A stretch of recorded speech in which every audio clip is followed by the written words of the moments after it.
வணக்கம். மீண்டும் ஒருமுறை இந்திய மக்களுக்கும் இந்திய நாட்டிற்கும் அவமானத்தை ஏற்படுத்தி கொடுத்திருக்கிறார் மோடி.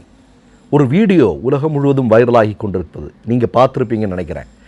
அதாவது இந்தியாவில் பெட்ரோல் டீசல் விலை மிகப்பெரிய அளவில் மோடியினுடைய ஆட்சியில் அதிகரித்து கொண்டிருக்கிறது. இந்த நேரத்தில் திடீர்னு ஒரு அறிவிப்பு, இனிமேலாக நீங்கள் வாகனங்கள் அதிகமாக பயன்படுத்தாதீங்க அப்படின்னு சொல்லிட்டு தலைவர் 6 நாள் சுற்றுப்பயணமாக அதுவும் விமானத்தில் பல இடங்களுக்கு ட்ராவல் பண்ணிகிட்ருக்காரு. அப்படி போன இடத்துல தான் குறிப்பாக நார்வே என்று சொல்லக்கூடிய நாட்டில் ஒரு அங்கே இருக்கக்கூடிய அரசாங்கம் ஏற்பாடு செய்திருந்த ஒரு நிகழ்வில் மோடி பேசுகிறாரு. பேசும்போது ஒரு துணிச்சலான பத்திரிகையாளர் எழும்பி மோடியை பார்த்து ஒரு கேள்வி கேட்கிறார். அதன் பிறகு என்ன நடந்தது என்பதை நீங்கள் வீடியோ மூலம் பாருங்கள்.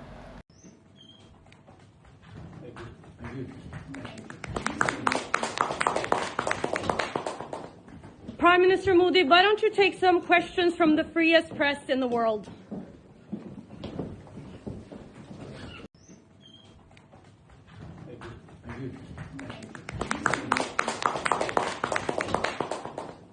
Prime Minister Modi, why don't you take some questions from the freest press in the world?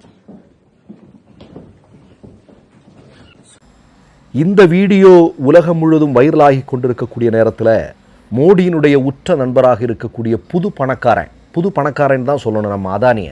அந்த புது பணக்காரன் என்ன பண்ணியிருக்கிறான் அப்படின்னா $510 பில்லியன்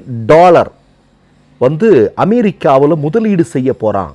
அப்படி முதலீடு செய்வதாக அவன் உறுதியளித்ததுனால அதானியின் மீது அமெரிக்கா பிடிவாரண்டு பிறப்பித்திருந்தார்கள் அல்லவா, அவைகள் எல்லாமே ரத்து செய்யப்பட்டிருக்கிறது. அதாவது ஒரு மிகப்பெரிய கொள்ளைக்காரன் அதானி, கொள்ளையடிப்பதில் வல்லவன் அதானி என்பதற்கு ஏராளமான ஆதாரங்கள் உண்டு. இந்தியாவையே கொள்ளையடித்து கொண்டிருக்கிறான். அதற்கு கூட்டாக ஆர்எஸ்எஸும் மோடியும் வேலை செய்து கொண்டிருக்கிறது என்பதற்கு பல ஆதாரங்கள் இருக்கிறது.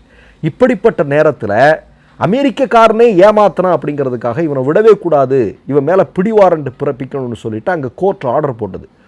அதுக்கப்புறம் அமெரிக்காவுக்கே போகலை அதானி. இப்போ என்ன பண்ணியிருக்கிறான் அப்படின்னா $510 பில்லியன் நான் அமெரிக்காவில் முதலீடு செய்கிறேன், என்னை நீ எல்லாத்துலேருந்து விட்டுரு அப்படின்னு சொல்ல அமெரிக்கா அவனை விடுதலை செஞ்சுட்டாங்க. இனிமேல் உனக்கு எந்த பிரச்சனையும் இல்லைப்பா அப்படின்னு அதானியே எல்லா வழக்கிலிருந்தும் விடுதலை செய்திருக்கிறது. சரி, இந்த $510 பில்லியன் எங்கேருந்து வரும் இந்த அதானிக்கு? என் சொந்தமாக அவன் ஏதாவது உழைச்சானா? அவனுடைய இன்வெஸ்ட்மெண்ட், அவன் இந்தியாவில் தொழில்துறையில் முதலீடு செய்திருக்கிறான் அப்படின்னா ஒரு பைசா அவன் செலவு பண்ணியிருப்பானா? எல்லாமே அரசாங்க பணம், ஏழை எளிய மக்களுடைய பணம், பேங்கில் இருந்த பணம் இல்லையா? இதையெல்லாம் யார் கொடுக்குறாரு? நம்ம மோடி கொடுக்குறார் இல்லையா? மோடி கொடுக்குறாரு, அவன் செலவு பண்ணுறான். அவன் செலவு பண்ணி அவன் உலகத்தினுடைய மிகப்பெரிய பணக்காரனாக மாறிட்டு இருக்கிறான் அப்படிங்கிறதா நம்ம கண்கூடாக பார்த்து கொண்டிருக்கிறோம். அப்போது இந்திய மக்கள் ஒரு பக்கம் நீங்கள் பார்த்தீங்கன்னா பெட்ரோல் டீசல் விலை இன்னைக்கும் அதிகரிச்சிருக்கு இல்லையா? இந்த ஒரே வாரத்தில் 2வது முறையாக மோடி மக்களுடைய தலையில் ஒரு சுமையை தூக்கி போட்டிருக்காரு. ஆனால் $510 பில்லியன் அதானிக்கு கொடுக்கப்பட்டிருக்கிறது. அதானி முதலீடு செய்கிறார்.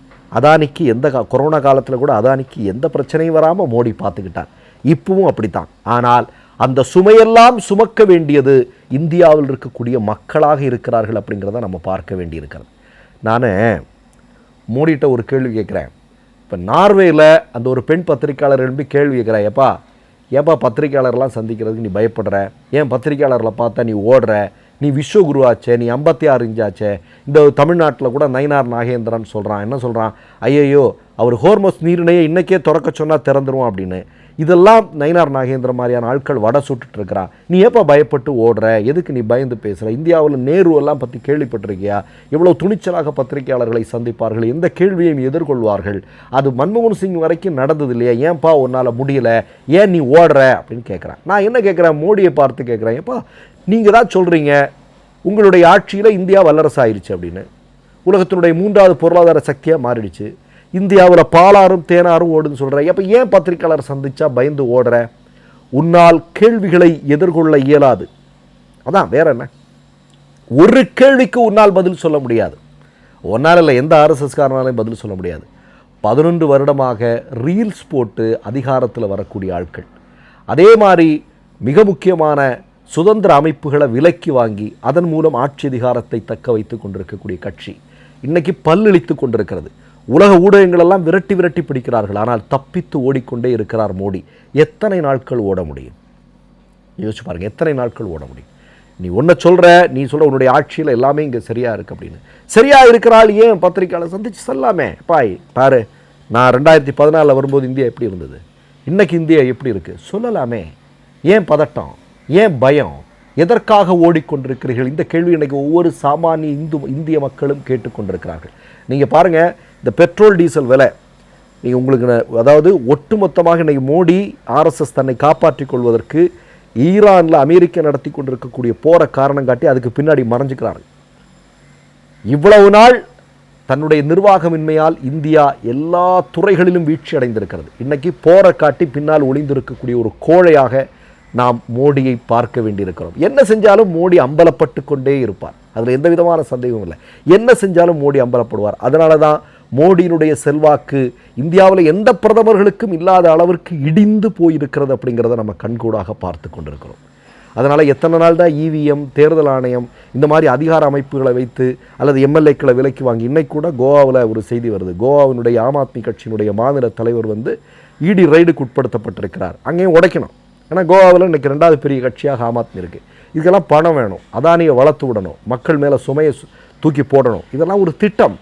ஆனால் நெடுநாள் இந்திய ஜனநாயகத்தில் அது நீடிக்காது. இந்திய ஜனநாயகத்திற்கு முன்னால் ஒரு நாள் ஆர்எஸ்எஸும் மோடியும் தோற்று போவார்கள். அதை காலம் ஒரு நாள் புரிய வைக்கும் என்பதை மட்டும் சொல்லிக்கொள்ள விரும்புகிறேன்.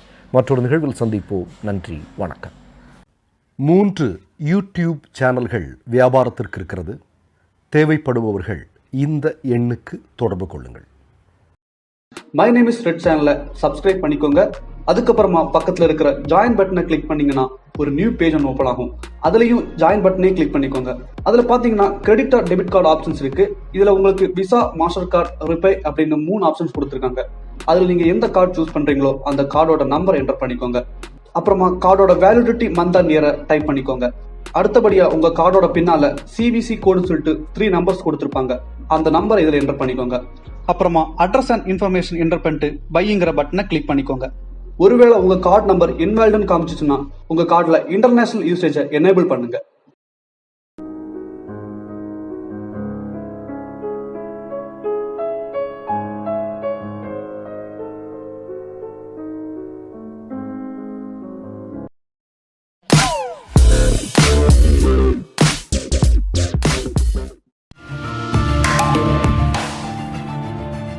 கேள்விகளை நீ கேட்கிறாயா அல்லது நான் கேட்கிறேன்? நீ கேட்காத, நானே கேட்கறேன். எனக்கு கேட்கலாம் தெரியும்.